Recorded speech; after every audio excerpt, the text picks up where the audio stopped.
रात के 11 बज रहे थे। जंगल के पास सुनसान रास्ते पर एक अघोरी योग मुद्रा में बैठा था। उसके ठीक सामने सुधांशु खड़ा हुआ था। बोलो, क्या चाहते हो तुम? बाबा, मेरे 4 क्लासमेट जिन्होंने कॉलेज की एनुअल पार्टी में मेरा और मेरी गरीबी का मजाक बनाया था, मुझे उन चारों से बदला लेना है। तो किस तरह बदला लेना चाहते हो तुम उनसे? आप कोई ऐसी विधि बताइए जिससे मैं जो चाहे कर सकूं।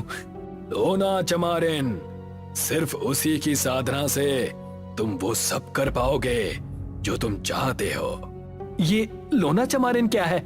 लोना चमार जाति की एक ऐसी स्त्री थी जिसने तंत्र विद्या में महारत हासिल की थी। जहाँ एक कलुए को सिद्ध करना बहुत मुश्किल होता है, वहीं उस स्त्री ने अकेले ही पूरे 52 कलुओं को सिद्ध किया था।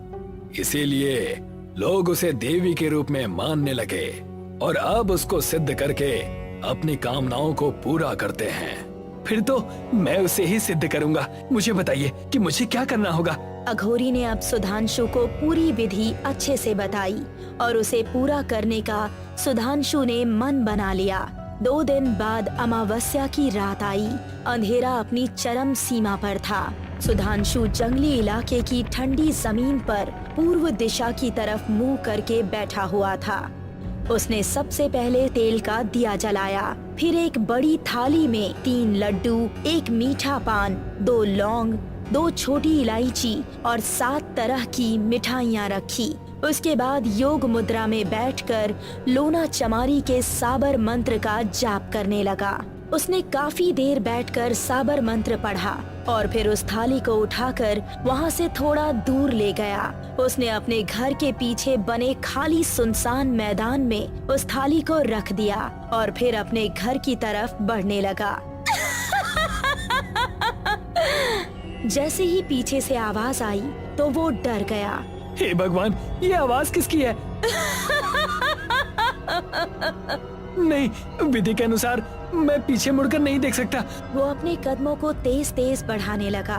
कभी वही हंसने की आवाज आती तो कभी पाजेब की छम छम, लेकिन फिर भी वो हिम्मत करके अपने घर पहुंच ही गया। इसी तरह उसने 21 रातों तक ये किया और आज उसके चेहरे पर एक अजब तरह की खुशी झलक रही थी। आज मेरी साधना की आखिरी रात है। आज के बाद मेरी जिंदगी बदल जाएगी। उसने आज फिर से वही विधि की। साबर मंत्र को पढ़ने के बाद उसको अपने आसपास धुआं उठता हुआ नजर आया और अगले ही पल उस धुएं ने एक खूबसूरत लड़की का रूप ले लिया जिसके कपड़े बहुत तंग थे। उनमें से उसका गोरा मखमली चमकता हुआ शरीर बहुत खूबसूरत लग रहा था। प्रणाम लोना देवी। सुधांशु के प्रणाम के जवाब में उसने मुस्कुरा दिया और फिर जमीन पर बैठकर भोग में रखी गई चीजों को ग्रहण करने लगी। मैंने लोना चमारिन देवी को सिद्ध कर लिया है। अगले दिन रात के समय सृष्टि आराम से सो रही थी और उसकी बराबर में बैठा उसका पति रोनित अपने लैपटॉप पर काम कर रहा था। क्या हो गया है मुझे? आज तो मुझसे प्रेजेंटेशन बनाई ही नहीं जा रही। वो पूरा ध्यान अपने काम में लगाकर एक एक वर्ड को बड़े सोच समझ कर लिख रहा था। तभी उसे ऐसा महसूस हुआ कि उसे कोई देख रहा है। उसकी नजर खिड़की पर गई तो उसको खिड़की के शीशे के उस पार किसी की छवि दिखाई देने लगी। वो एकदम से चौंक पड़ा और लैपटॉप साइड में रखकर बेड से उठा। इतनी रात को हमारी खिड़की पर कौन होगा? उसको अजीब भी लग रहा था और थोड़ा डर भी लग रहा था। उसने हिम्मत करके खिड़की की तरफ कदम बढ़ाए। कौन है बाहर? उसने फटाक से खिड़की खोल दी, लेकिन तब उसे सामने कोई नजर नहीं आया। उसने सुकून की एक सांस ली। थैंक गॉड कोई नहीं है। और फिर झट से खिड़की बंद कर दी, लेकिन खिड़की के बंद होते ही उसके दिल को एक झटका सा लगा। ये फिर से कैसे? उसको फिर से कांच पर वही छवि दिखाई देने लगी, पर इस बार वो डर गया। उसकी हिम्मत नहीं हुई कि फिर से वो खिड़की खोले और वो उल्टे पैर पीछे हटने लगा। तभी किसी ने उसके कंधे पर पीछे से हाथ रखा और उसकी सांस रुक गई। कौन है? जैसे ही उसने पीछे पलट कर देखा तो वहाँ लोना चमारी खड़ी थी। उसकी खूबसूरती देखकर वो हैरान रह गया। लोना चमारी मुस्कुराई और उसका शरीर नीला पड़ गया, आंखें लाल लाल चमकने लगी, जिसे देखकर रोनित बेहद डर गया। उसका शरीर कांप उठा और एक चीख उसके कंठ से निकली। उसकी आवाज सुनकर सृष्टि भी जाग उठी। अरे क्या हुआ रोनित? और जब उसने सामने लोना चमारी का भयानक रूप देखा तो उसका भी दिल दहल उठा। उन दोनों की चीख घर के बाहर तक गूंज गई और कुछ ही पलों में सन्नाटा छा गया। सुधांशु अभी अपने कमरे में ही बैठा हुआ था।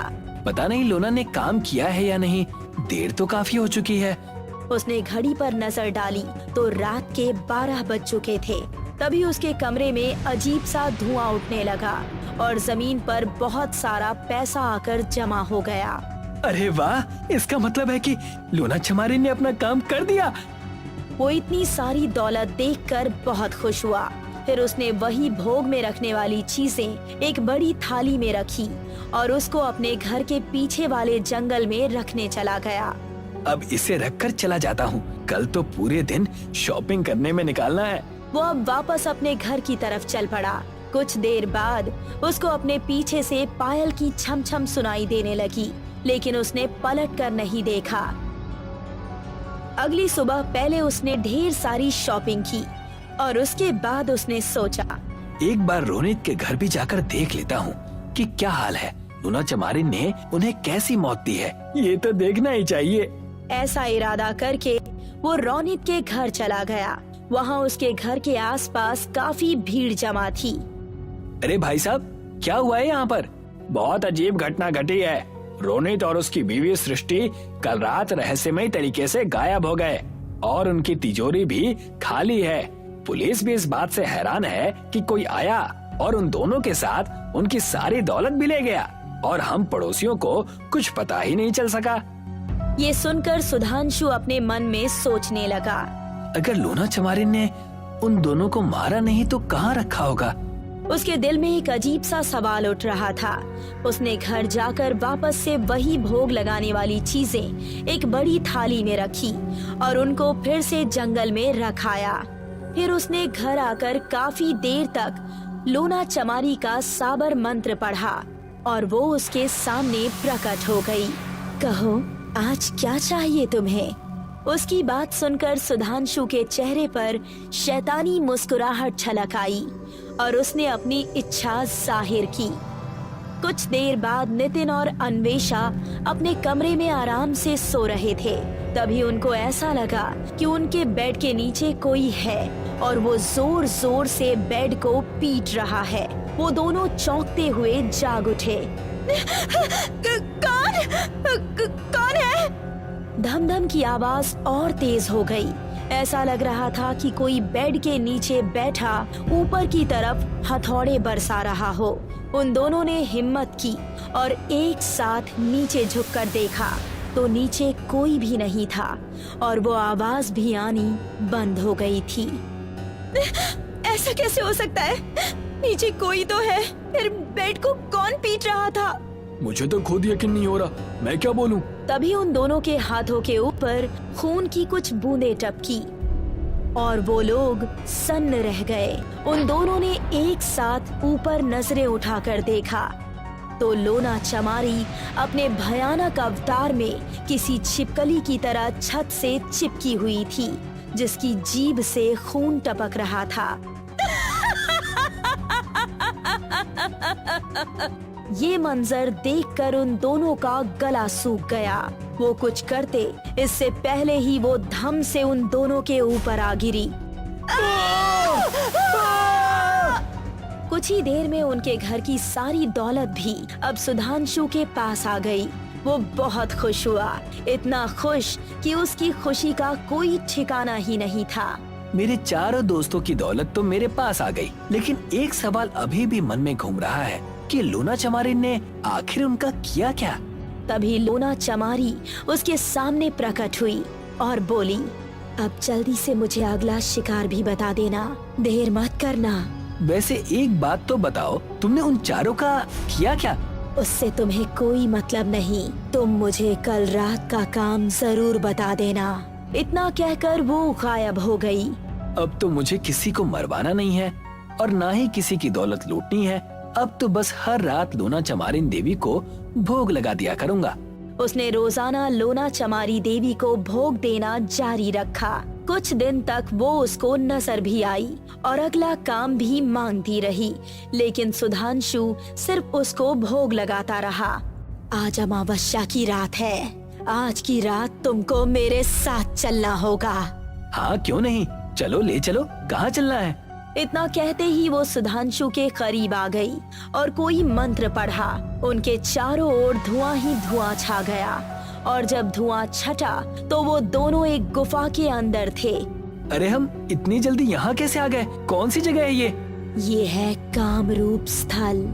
इतना कहकर उसने कुछ कदम आगे बढ़ाए। फिर सुधांशु को सामने दिखा कि उसके चारों दोस्त, जिनको वो मरा हुआ समझ रहा था, वो एक गोल घेरे के अंदर खड़े थे और पास ही एक ताबूत भी रखा था। वो लोग सुधांशु को वहाँ देखकर हैरान रह गए। सुधांशु, तू यहाँ कैसे? तुम लोग हैरान मत हो, मेरी ही वजह से तुम यहाँ पर हो। तुम लोगों ने कॉलेज की एनुअल पार्टी में मेरी गरीबी का मजाक बनाया था ना। अब देखो मैंने तुम्हारा क्या हाल कर दिया है। तुम लोगों से बदला लेने के लिए इस कामरूप की देवी लोना चमारिन को सिद्ध किया। मैं तो तुम लोगों को सिर्फ मारना चाहता था, फिर सोचा कि उससे मेरा बदला तो पूरा हो जाएगा, लेकिन गरीबी कैसे दूर होगी, इसीलिए मैंने तुम्हारी मौत के साथ तुम्हारी दौलत भी मांग ली। ये सुनकर उन चारों को सुधांशु पर बहुत गुस्सा आने लगा। तुमने सिर्फ एक मजाक का हमसे इतना बुरा बदला ले लिया कि हमारी जिंदगियां दांव पर लगा दी। ज्यादा मत बोलो तुम लोग। ये कहकर सुधांशु लोना से बोला, तुम मुझे यहाँ किस लिए लाई हो? थोड़ा सब्र रखो, अभी पता चल जाएगा। ऐसा कहकर लोना ने अपने हाथ के इशारे से ही सामने रखे ताबूत का ढक्कन हटा दिया और उसके अंदर पड़ी एक और लोना को देखकर वो पांचों चौंक गए। ये क्या, एक और लोना? तो तुम कौन हो? मैं आत्मा हूँ और ये मेरा शरीर है। 200 साल पहले मेरी मौत हो गई थी और मुझे मेरा शरीर छोड़ना पड़ा। जैसा कि तुमको पता है कि मैंने 52 कलुओं को सिद्ध किया था अपने शरीर में वापस जाकर फिर से जिंदा होने के लिए। मुझे सभी कलुओं को एक एक इंसान की बलि चढ़ानी थी, जिसमें से 4 कलुए रह गए थे। अब मैं तुम्हारे इन 4 दोस्तों की बलि उनको दे दूंगी। नहीं, ऐसा मत करो। वो चिल्लाते रहे, लेकिन वो उस घेरे से बाहर नहीं आ सकते थे। लोना ने कोई मंत्र पढ़ा और 4 एक जैसे दिखने वाले कलुए वहाँ पर आ गए। उनके शरीर की बनावट इंसानों के जैसी ही थी, लेकिन उनके पूरे शरीर पर कोई बाल नहीं था। वो चारों कलुए उन चारों पर टूट पड़े और उनके सिरों को धड़ से अलग कर बड़े मजे से उनके मांस को खाने लगे। अब मैं अपने शरीर में वापस जा पाऊंगी और फिर से जीवित हो जाऊंगी। ऐसा कहकर उसने सुधांशु को भी उसी घेरे में धक्का दे दिया। ये तुमने क्या किया? मुझे माफ करना सुधांशु, मैंने एक झूठ बोला था। 4 नहीं 5 कलुए रह गए थे। ये सुनकर सुधांशु के पैरों तले जमीन खिसक गई। तभी एक कलुआ तेजी से वहां आया और सुधांशु पर झपट पड़ा। उसके ठीक बाद ही लोना चमारी की आत्मा धुआं बनकर अपने शरीर के अंदर समा गई और उसने सांस लेना शुरू कर दिया और ताबूत से बाहर निकल आई। अब मैं वापस आ चुकी हूँ अपनी सारी शक्तियों के साथ। आदित्य कार से अपने कॉलेज जा रहा था। उसके दिमाग में नए कॉलेज को लेकर कई सवाल उठ रहे थे। तभी उसके मोबाइल पर दीदी का कॉल आया। आदित्य, आज तुम्हारे कॉलेज का पहला दिन है। नए दोस्त बनाना और मस्त जिंदगी की शुरुआत करना। हाँ दीदी, आप बेफिक्र रहिए। उस किताब को फिर से हाथ तक नहीं लगाना, समझ गए? हाँ दीदी, नहीं लगाऊंगा। आदित्य कॉलेज पहुंचा। हर नए स्टूडेंट की तरह उसे भी डर था कि कहीं उसकी रैगिंग ना हो जाए। तभी एक लड़की उसके सामने आ गई। हाय, मेरा नाम सलोनी है। And you? मेरा नाम आदित्य है। आप सीनियर है ना? हाँ, लेकिन डरो नहीं, हम यहाँ जूनियर्स की रैगिंग नहीं करते। ये सुनकर आदित्य को बहुत अच्छा लगा। सलोनी पूरे दिन आदित्य के साथ ही रही। आदित्य को लगा कि उसे किसी और से दोस्ती करने की जरूरत ही नहीं है, क्योंकि सलोनी जो अब उसके साथ है। आदित्य, काफी दिन हो गए हमको साथ घूमते घूमते। तुम्हें समझ नहीं आता क्या कि मैं तुम्हें पसंद करती हूँ? हे, मुझे अब लग रहा है कि तुम मेरी रैगिंग कर रही हो। ठीक है, अगर तुम्हें ऐसा लगता है तो मैं कल कॉलेज में सबके सामने तुम्हें प्रपोज करूंगी और तुम्हें किस भी करूंगी, तब तुमको समझ आएगा। ये सुनकर आदित्य हैरान रह गया। अगले दिन कॉलेज कैंटीन में काफी भीड़ जमा थी। Hello guys, may I have your attention please? मुझे आदित्य से प्यार हो गया है, लेकिन इसको मेरी बात पर भरोसा नहीं है। इसे लगता है कि मैं इसकी रैगिंग कर रही हूँ। तभी सलोनी ने राहुल के टेबल पर रखा फूल उठाकर, आदित्य, मैं तुम्हें बहुत पसंद करती हूँ। I love you. आदित्य ने फूल उसके हाथ से ले लिया। अब मैं आदित्य को किस करने जा रही हूँ। ये सुनते ही आदित्य के चेहरे पर मुस्कान झलक आई। आदित्य ने अपनी आंखें बंद कर ली। तभी सलोनी ने पप्पी उठाया और आदित्य के चेहरे से मिला दिया। सभी लोग उसका मजाक बना रहे थे कि उसने एक पप्पी को किस किया। सलोनी भी राहुल और बाकी स्टूडेंट्स के साथ खड़ी उस पर हंस रही थी। इसे कहते हैं असली रैगिंग। तूने सोच भी कैसे लिया कि मैं तुझसे प्यार करने लगूंगी? ये है मेरा असली लवर, राहुल। ये देख आदित्य वहां से चला गया। उसे बहुत इंसल्टिंग फील हो रहा था। स्टूडेंट्स के हंसने की आवाजें उसके कानों में गूंज रही थीं। उसने कबर्ड खोला और उसमें से एक काली किताब निकाली। उसने कमरे की लाइट्स बंद की और फिर उस किताब को पढ़ने लगा। इस बार मेरी बर्थडे पार्टी सबसे ज्यादा मेमोरेबल होने वाली है। सलोनी केक काटने ही वाली थी कि तभी उसे बहुत भयानक आवाज सुनाई दी। Happy birthday to you, happy birthday to you. कौन है? कौन घिनौना मजाक कर रहा है? तभी फिर से आवाज आई और उन्होंने देखा कि खिड़की पर एक बहुत भयानक हाथ हिल रहा था। हाथ किसका है ये नजर नहीं आ रहा था। Happy birthday to you, happy birthday to you. हाथ क्या दिखाता है? सामने आना, इसकी तो मैं। ऐसा कहकर राहुल झुंझलाता हुआ खिड़की की तरफ बढ़ा और उसने हाथ पकड़ा। साले सामने आ! और खींचा तो केवल हाथ उसके हाथ में आया। सभी कटा हाथ देखकर चीख पड़े और राहुल ने भी उसे जमीन पर फेंक दिया। चलो यहां से निकलो। जैसे ही उन्होंने दरवाजा खोला, एक बेहद ही भयानक लाल आंखों वाला आदमी सामने खड़ा था। उसका एक हाथ टूटा हुआ था।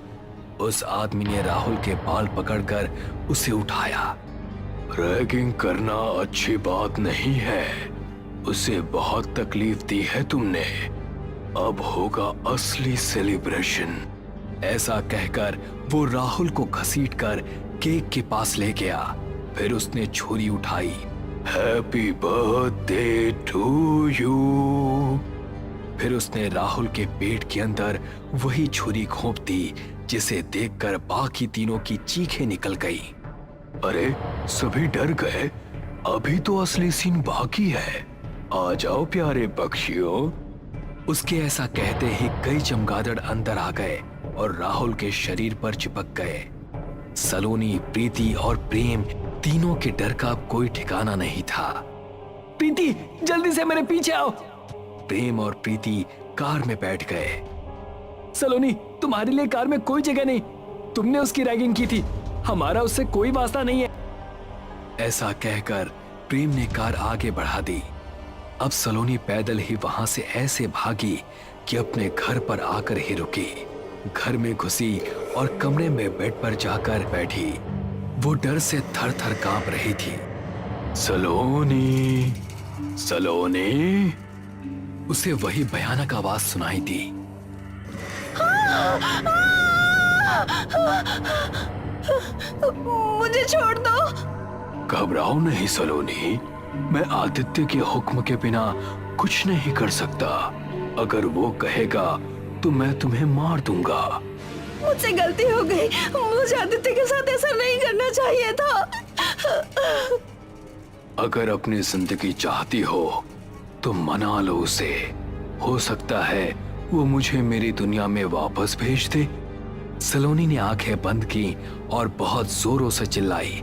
कुछ देर बाद उसने आंखें खोली तो सब कुछ शांत था। वो अपने घर से निकली और बहुत ही तेजी के साथ आदित्य के घर पहुंची। आदित्य बेड पर बैठा हुआ शैतानी अंदाज में उसे स्माइल पास कर रहा था। मुझे माफ कर दो आदित्य, माफ कर दो मुझे। कौन है वो जिसे तुमने मेरे पीछे लगाया है?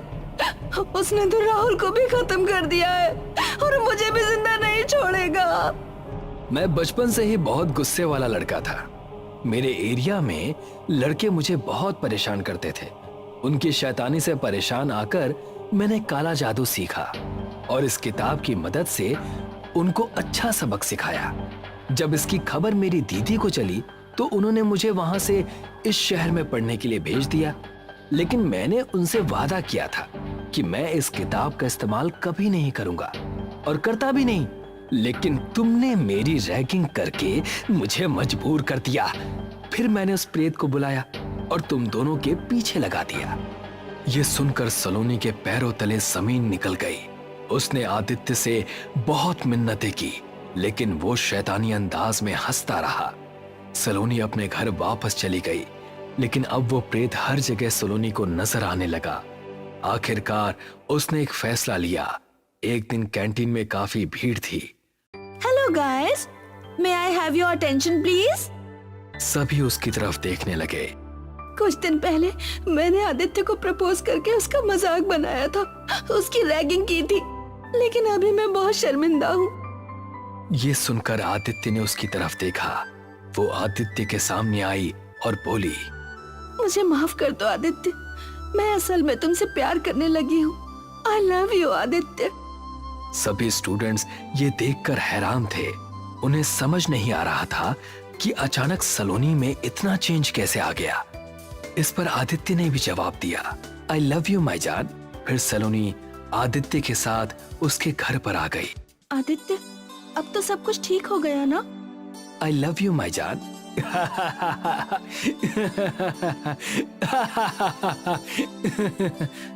तभी दरवाजा अपने आप बंद हो गया। कमरे के बाहर वो भयानक प्रेत खड़ा हंस रहा था।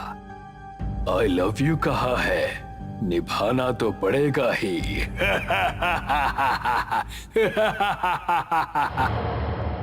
एक कॉलेज में 3 दोस्त पढ़ते थे, आकाश, आयुष और महेश। तीनों ही हॉस्टल में रहते थे। आयुष का हॉस्टल दूर और अलग था। महेश, आयुष को फोन करो और फिल्म देखने चलते हैं। आयुष, कैसे हो? ठीक हूँ यार, आकाश और मैं मूवी का प्लान कर रहे हैं, तू भी आ जा यार। हाँ हाँ बिल्कुल आ जाऊंगा। पिछली बार मैंने फिल्म दिखाया था, इस बार तेरी बारी है। हाँ भाई याद है मुझे। सुन, रात के 9 से 12 का शो देखेंगे। ओके ठीक है। तीनों ने सिनेमा देखने का प्लान बनाया। रात के 9 बजे से 12 बजे तीनों ने जल्दी ही खाना खाया और सिनेमा देखने निकल गए। फिल्म 2 गज जमीन के नीचे भूत वाली हॉरर फिल्म थी। फिल्म देखकर तीनों दोस्त मजे से निकले और हाथ वाला रिक्शा लिया। रिक्शा वाला रिक्शा चलाते हुए जा रहा था। उस पर तीनों दोस्त बैठे हुए थे। आकाश और महेश का हॉस्टल पास में ही है। आयुष दूर के हॉस्टल में रहता है। रिक्शा रोक दो, हम दोनों यहीं उतरेंगे। चल आयुष, संभाल कर जाना। बाय बाय, कल मिलते हैं कॉलेज में। Bye, good night. दोनों दोस्त उतरकर चले गए। आयुष भी रिक्शे से उतरकर कब्रिस्तान के पास सुसु करने लगा। उसके पास में ही उसकी नजर गई और वो डर गया। वहाँ पर एक दुल्हन का हाथ कटा हुआ था, जो कि ढेर सारे जेवर, चूड़ियाँ, सोने के कंगन से भरा हुआ था। आयुष डर कर रिक्शे की तरफ भागा और रिक्शे में बैठ गया। उसके दोनों दोस्त जा चुके थे। रिक्शे वाले को बोला, भैया रिक्शा जरा तेजी से भगाओ, मुझे जल्दी से हॉस्टल पहुंचना है। सर क्या हुआ, आप बहुत घबराए हुए लग रहे हो। नहीं नहीं, ऐसी कोई बात नहीं है। मैं तो बस यूं ही जल्दी जाना चाहता हूँ। रात बहुत हो गई है। सुनसान रोड पर हम दोनों ही अकेले हैं। जिस तरह से आप भागकर आए और चेहरे पर घबराहट है, उसे पता चलता है कुछ जरूर बात है। आप क्यों डरे हो? बताइए, किसी तरह की बात होगी तो मैं आपकी मदद करूंगा। भैया, बस इतनी मदद कीजिए कि मुझे जल्दी से हॉस्टल पहुंचा दीजिए। देखिए, डरने की कोई बात नहीं है, आप मुझे बता सकते हैं और जब तक हम लोग धीरे धीरे पहुंच ही जाएंगे। रिक्शा धीरे धीरे आगे जा रहा था। आयुष ने रिक्शे वाले को वो हाथ वाली बात बता दी। आयुष आधे रास्ते पहुंचा होगा, तभी रिक्शे वाले ने ब्रेक लगा दिया। भैया, रिक्शा क्यों रोक दिए? क्या हो गया? कुछ नहीं, 1 मिनट, आप नीचे आ जाइए। लेकिन हुआ क्या? बस कुछ नहीं, आप 1 मिनट के लिए उतरिए, सीट के नीचे से कुछ सामान निकालना है। आयुष को कुछ नहीं सूझ रहा था, डर के मारे परेशान था और ऊपर से ये रिक्शा वाला भी कुछ अजीब सी हरकत कर रहा था। आयुष ना चाहते हुए भी रिक्शे के नीचे उतर गया। आयुष ने मोबाइल देखा, रात के 12:30 बज रहे थे। उसने देखा रिक्शे वाले ने सीट हटाया, उसके नीचे से एक बॉक्स निकला और उसे खोलकर आयुष से बोला, भैया जरा इसको देखो। आयुष नजदीक आकर बॉक्स को देखता है और डर जाता है। डर से उसकी चीख निकल जाती है।